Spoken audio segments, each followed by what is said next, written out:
Quiet you. Once again, from a secret location, hidden deep within the bowels of downtown St. John's, Newfoundland, comes In the Library of Graphic Literature, with your host, Wallace Ryan. That's me. Let's have a spin of the spinner rack first of all as we start. So this week, of course this is 2 episodes in 1 week because, as you know and I've said before, we live on an island way out here, and we got last week's shipment on Tuesday, and so I did an episode then, and we got this week's today, so we're finally caught up to date. I don't know what it was, but at last, here we are. 2 episodes in 1 week. I kind of like the 2 episode weeks, although I miss missing an episode, so what's one to do? What's one to do? Anyways, what's in the news today? Oh yes, oh yeah. The big news first of all, blah blah blah. And there's a link on the Library of Graphic Literature page for this. I did an interview with Curtis Finley from Library of American Comics, and it was posted to their podcast there this week. So if you want to listen to Curtis and I having a chat about the Library of American Comics and other stuff, comic related, check it out. Go to the Library of American Comics site and just check the podcast, and we're at the latest episode there. So thanks a lot, Curtis. It was a lot of fun, and really enjoyed it. I love talking comics. Even responding to the comments.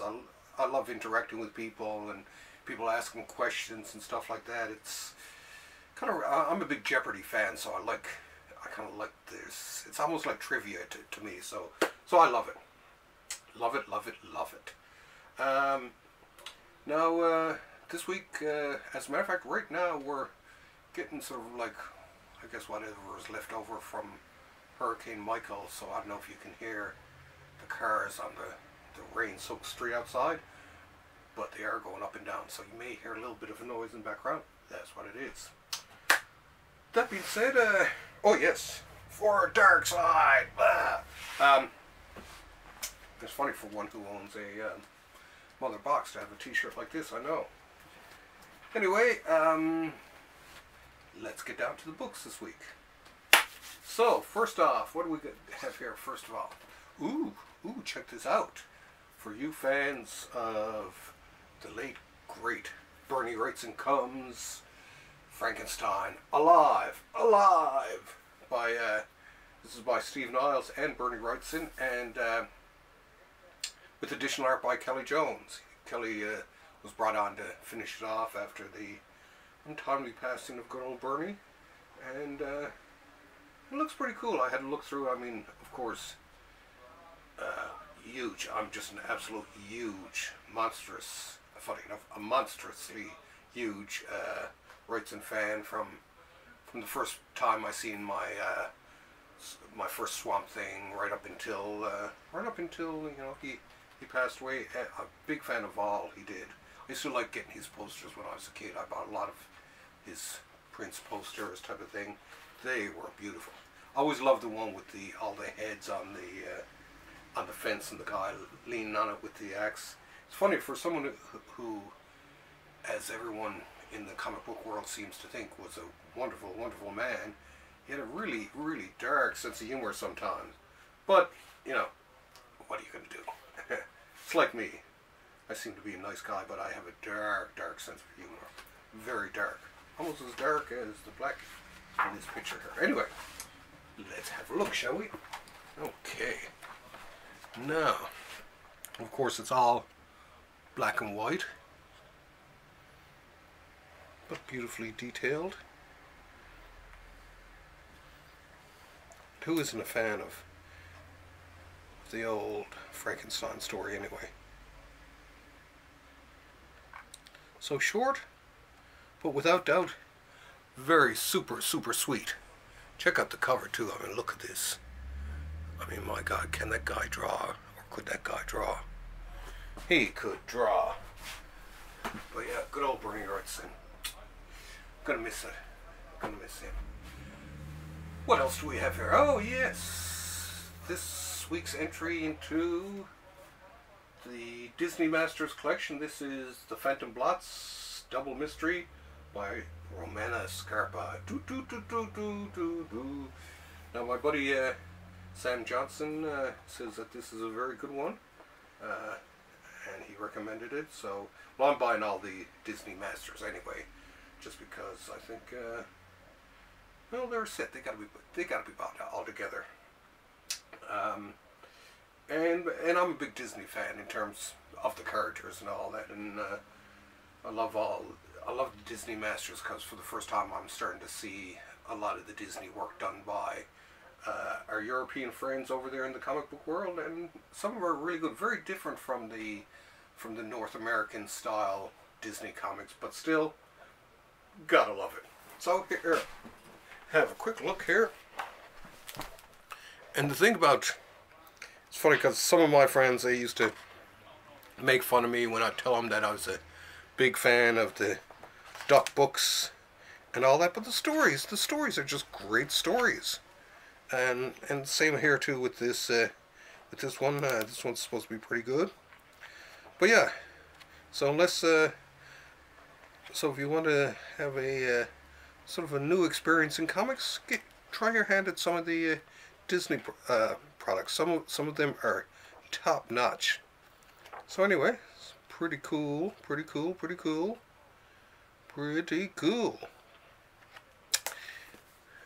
Nicely done too. So so for you Disney fans out there, run out and pick up the Phantom Blots Double Mystery. Scary. This one deserves a kiss. Love it that much. Okay, oh hell, here we go. Now let's get into some unwrapping of books. Sometimes it's hard for me to wait until I'm shooting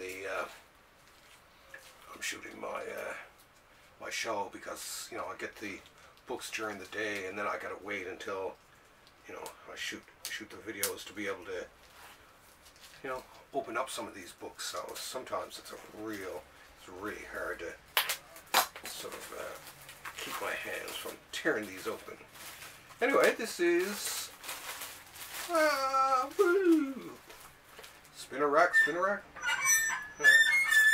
So this week here from the Dark Horse Comics comes another member of the EC Archives, Hunt of Fear Volume 5. Woo! Scary.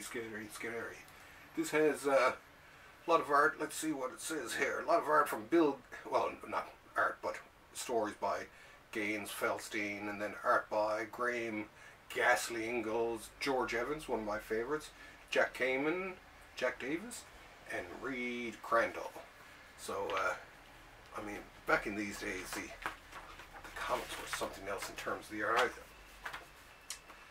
I really think the EC Comics really set the tone that, I mean, you see eerie and creepy and all that. They're really like the children of EC Comics and all that. But I mean, EC Comics was set in the way in terms of, because they really were, even though kids bought them, to me they're not really kids comics. They're for teenagers or older people and all that. But and unfortunately they fell victim to censorship, the political correctness of the times, and they were eventually crushed by that. So as a matter of fact, look, in memoriam, Tales from the Crypt, Vault of Horror, Hunt of Fear, Crime Suspense Stories, Shock Suspense Stories, and all died in 1954. So yeah, that was kind of sad. I mean, it wiped out so much of it really wiped out the entire company, because I mean, the Comics Code Authority for one was truly aimed at EC Comics. I mean, the fact of not allowed to use monsters and certain names, weird and horror and titles and all that. It really did pick on EC. Fortunately, EC got around that in a way. I mean, all their comics disappeared, but in the end, one of their comics did survive, Mad, which became, of course, a magazine. And being a magazine, it was outside of the comics code, reach of the comics code. So let's have a look here. Here, this is how to fare. It has a lot of art from Ghastly Graham Ingalls, who, for me, speaking of Ghastly Graham, for me was definitely a big influence, I think, on Berni Wrightson. Because when I first started to see Ingalls stuff, it was just like, my God, this feels like has a sense of Wrightson about him.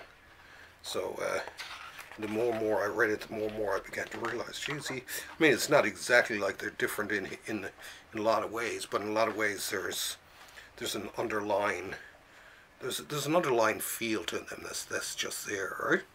Here, of course, is George Evans. He did last stuff. He did do actually some stuff in the '70s for Marvel and all that. Very underrated. I mean, great comic book guy, but very underrated, very underappreciated. And then here we go. This is Jack Kamen, whose son Dean Kamen invented the Segway. So pretty cool. Then of course there's lots of great art. Reed Crandall, you know. Well, I think this is the Crandall story, is it, or is not? No, that's the Evans story. But Reed Crandall, he had such an elegant style to him. I loved his stuff. But yeah, that's one thing I got to say about the EC comics. The art was top notch. So check it out. They're definitely well worth it. Oh, and here comes some upcoming ones. Piracy, Vault of Horror. Ooh, yeah, Weird Fantasy. Ooh, Two-Fisted Tales. Yes. So anyway, if you want to see some really, really cool comics from the 50s, well, check out any EC comic, but check out The Hunt of Fear. So let's dress it back up here in its dust jacket. On you go.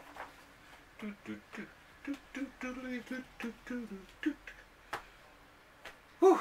Okay, what do we have here next? Ooh, for you Masterworks fans out there, The Incredible Iron Man. This is volume 11. Well, this I like a lot of these more recent Masterworks. They're starting to get into sort of my period when I mean, I read some Marvel in the 60s and all that, but it wasn't until the 70s that I really got into Marvel. Up to that, I was really basically mainly a DC type person, but I picked up a couple of Marvel titles. I think it was a Marvel team-up, actually, the Spider-Man and the, as a matter of fact, I think I may even still have it here. Well, this was one of them, actually. This Avengers, around this time, but, you know, I picked up one, I guess, I don't know if it was out of sheer boredom or just curious, wanted to see what was happening on the other side, but I, you know, checked it out. I was always a Captain Marvel fan, but, you know, checked it out and, you know, loved that, and man, it just went from there. This one now, of course, this has a lot of the Iron Man that I collected, a lot of the George Tuska ones, who, actually, I kind of like, there's something about George Tuska's things I like. As a matter of fact, here's one, this one here, this issue here, this was one of the first ones I bought. I just like the Gil Kane cover, but I mean, it was Herb Trimpe, Mary Severin, and Jack Abel. And there was just something cool about it. Now, this was, of course, during the time where Iron Man had his nose. Of course, that didn't last too long. But, yeah, I kind of liked it anyway. There was just something very different, very cool about it. And, you know, I kept on buying them and reading them. And there was something cool about Iron Man. I don't know, I always did kind of like Iron Man. Of course, I loved his costume. There was just something super, super cool about his costume. Here's another Herb Trimpe and Mary Severin, the late Mary Severin and the late Herb Trimp. So yeah, and oh, I do believe this is where he, yeah, I do believe this is where they get rid of the, as a matter of fact, yeah, it's probably the last appearance of the mask with the nose on it. Because right here when he rebuilds it, he puts on the uniform, the nose is gone again. Which you know, I kind of agree with the nose kind of made it look a little bit stupid, but thankfully they put it back on. And this one I can remember buying. I really like this. Sal Buscema and Jack Abel. There's something about Sal. I don't know what it is with Sal that, I mean, in terms of the drawing and all that, I may not like the drawing style and all that, but the storytelling was off the hook.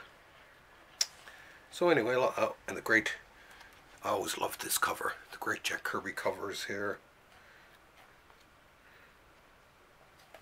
There we go. George Tuska and Jack Abel. Jack Abel, I kind of had a love-hate relationship with him. Sometimes he was really cool on stuff, sometimes didn't really like it. But I thought he was okay sometimes with Trimp. So anyway, this is yet another volume of Iron Man, the Invincible Iron Man. Let's put its clothes back on here. Help, help, I'm naked, I'm naked. Shh, quiet, quiet.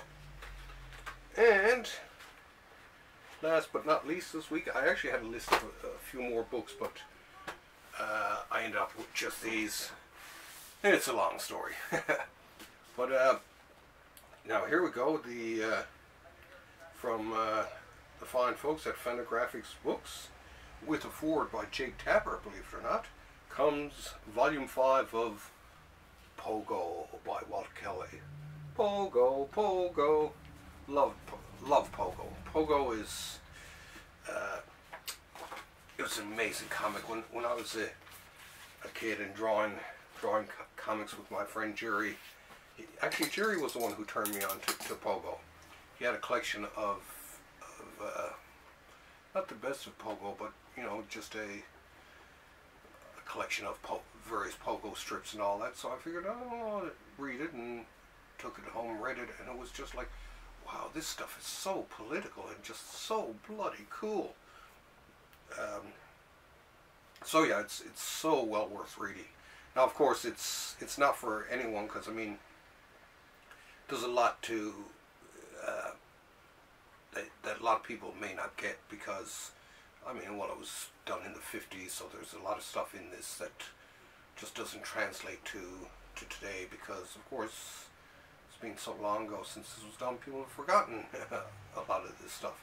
But I mean, so for any of you who are, say, my age, in your 50s, and do remember the, you know, hearing about the 1950s, and I guess growing up in the 60s, you know, it was like the stuff you hear about what happened in the aughts, the early 2000s, and all that. It was sort of like that. We got our knowledge that way, and absolutely loved it. It was just, it's like poetry. Pogo is. It's so well worth it. Let's have a quick look at it here. And once again, some nice reproduction here. Fantagraphics. Fantagraphics, one of the few companies actually in my mind that can match the quality and the output of the Library of American Comics.